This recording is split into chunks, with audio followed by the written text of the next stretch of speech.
நமச்சிவாய சிவாய நம. அனைத்து தமிழ் உள்ளங்களுக்கும் கனிவான வணக்கங்கள். சூரியன் மகரம் ராசியில் சஞ்சரிப்பது தை மாதம் என்று அழைக்கப்படுகிறது. இதனை மகர மாதம் என்றும் அழைப்பார்கள்.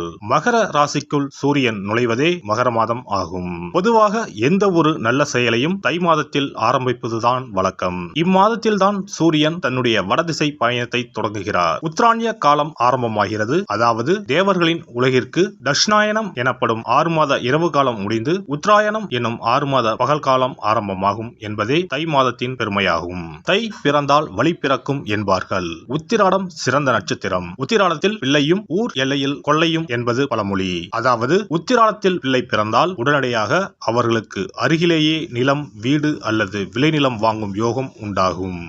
எனவே உத்திராடத்தின் ராசியான மகரத்தில் சூரியன் நுழைவது வெகு சிறப்பான ஒன்றாகும். தை மாதத்தில் பல்வேறு விரத நாட்கள் வருகின்றன.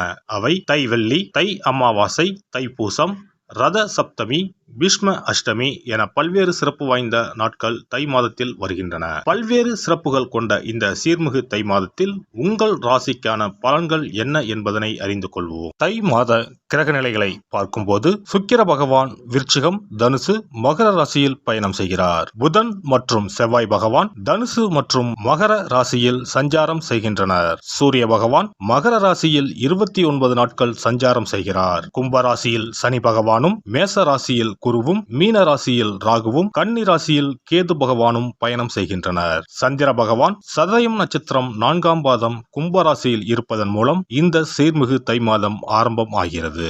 இந்த கிரக அமைப்பால் உங்கள் வாழ்வில் இப்படியும் நடக்குமா என வாயை பிளக்கும் அளவுக்கு நன்மைகள் நடைபெற உள்ளன.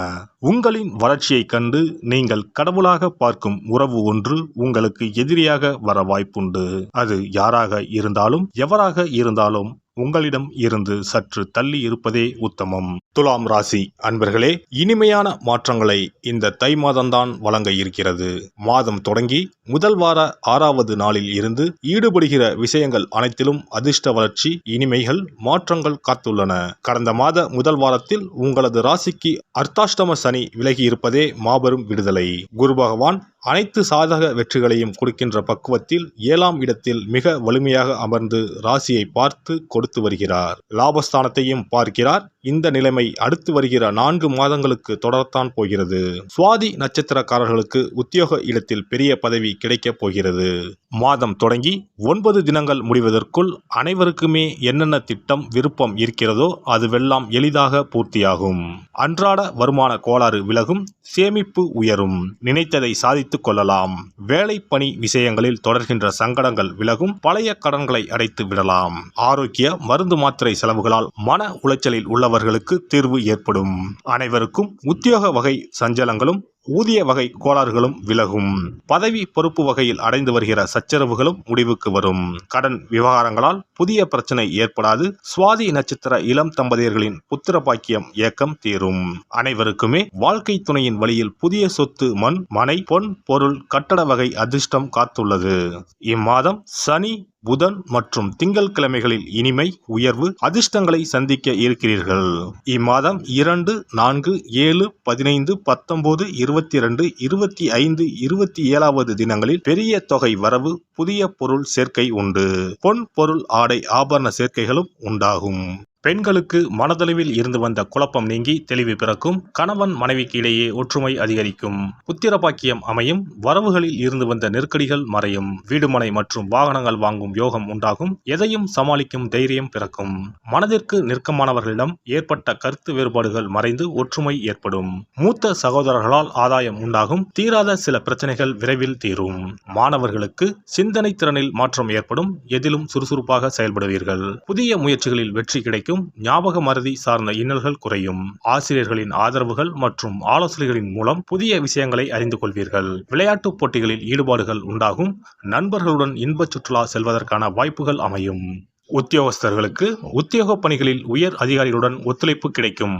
மறைமுகமாக இருந்து வந்த எதிர்ப்புகள் விலகி சுபிட்சம் ஏற்படும். அயல்நாடு தொடர்பான வேலைவாய்ப்புகள் சாதகமாக அமையும். எதிர்பாராத இடமாற்றத்தின் மூலம் சாதகமான சூழல் உண்டாகும். புதிய வேலை நிமித்தமான முயற்சிகள் ஈடேறும். நிதானமான பேச்சுக்களின் மூலம் உங்கள் மீதான நம்பிக்கையை மேம்படுத்துவீர்கள். தகவல் தொழில்நுட்ப துறைகளில் இருப்பவர்களுக்கு மேன்மையான பலன்கள் கிடைக்கும். வியாபாரிகளுக்கு வியாபாரத்தில் லாபமும் முன்னேற்றமும் ஏற்படும். கூட்டாளிகளிடம் நிலவி வந்த பனிப்போர் விலகும். தொழில் நிமித்தமான பயணம் மேற்கொள்வீர்கள். அரசு வழியில் சில விரயங்கள் ஏற்பட்டு நீங்கும். தொழிலாளர்களின் ஆதரவுகள் மேம்படும். நிர்வாக திறமைகளை வெளிப்படுத்த நல்ல வாய்ப்புகள் கிடைக்கும். கலைஞர்களுக்கு திறமைக்கு உண்டான புதிய வாய்ப்புகள் கிடைக்கும். மறைமுகமாக இருந்து வந்த எதிர்ப்புகளும் போட்டிகளும் மறையும். செயல்பாடுகளில் சோர்வின்றி செயல்படவும் மனம் விரும்பிய பொருட்களை வாங்குவதற்கான வாய்ப்புகள் அமையும். தியானம் மற்றும் ஆன்மீக பணிகளில் ஈடுபாட்டுடன் இருப்பது நல்ல மதிப்பை உண்டாக்கும். மூத்த கலைஞர்களின் அறிமுகம் கிடைக்கும். அரசியல்வாதிகள் திட்டமிட்ட செயல்களை எண்ணிய விதத்தில் செய்து முடிப்பீர்கள். புகழ்ச்சியான பேச்சுகளுக்கு செவி சாய்க்காமல் இருப்பது மேன்மையை ஏற்படுத்தும். உடன் இருப்பவர்களின் ஆதரவு மேம்படும். வெளி வட்டாரத்தில் மதிப்பு அதிகரிக்கும். கட்சி சார்ந்த செலவுகளில் சற்று நிதானத்துடன் செயல்படவும் சமூக பணிகளில் எதிர்பாராத சில திருப்பங்கள் உண்டாகும்.